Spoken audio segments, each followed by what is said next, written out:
My 28F husband, 38M, cannot comprehend how expensive a child is. How do I get through to him? I want to be a mom more than anything. I am the breadwinner in our household, 55K every year, and my husband makes significantly less than me, 30K every year. I know money isn't everything, and I certainly don't bring in a lot of money, but I am ready to be a mom, and the only thing holding me back is my husband's refusal to look for a better job. He is smart and competent, but for some reason, he thinks we can raise a child in Chicago on 85K a year.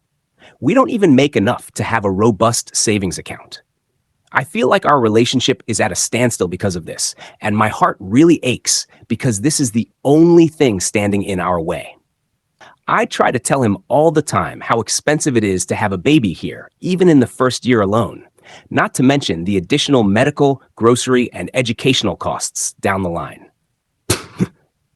He thinks we can do it on our income because his family was able to do it on less in the rural Southwest with 7 kids in the 90s. But he seems to be ignoring the fact how much more expensive Chicago is overall. Living in a big city comes with higher living costs, from housing to groceries, healthcare, and education. I've tried breaking down the costs for him.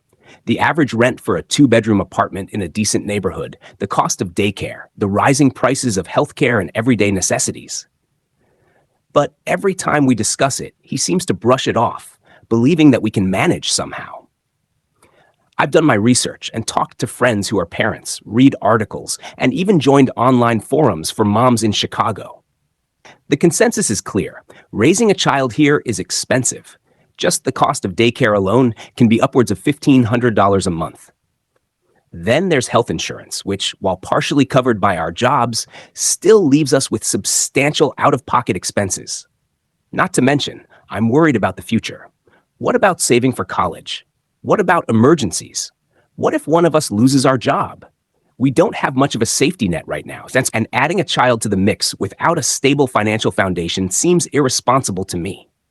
He argues that his parents did it with far less, raising 7 kids on a modest income. But that was in the rural Southwest, where the cost of living was significantly lower, and they also had a strong community network to rely on. Plus, times have changed. The economy, job market, and cost of living are vastly different now compared to the 90s. I've even suggested that we both try to find better paying jobs or pick up side gigs to increase our income, but he's resistant to change. He's comfortable where he is and doesn't see the need to stretch himself further. But for me, this isn't just about money. It's about providing a stable, secure environment for our future child. It's about being able to afford good health care, quality education, and the little extras that can make a big difference in a child's life. I love my husband dearly, and I know he loves me too. He's a kind, caring, and intelligent man. But this is a major stumbling block for us. I'm starting to feel like I'm at my wit's end. I don't want to pressure him into something he's not ready for, but I also don't want to give up on my dream of becoming a mom. How can I get through to him? How can I make him see the realities of our financial situation and the true cost of raising a child in a big city like Chicago? Any advice or suggestions would be greatly appreciated.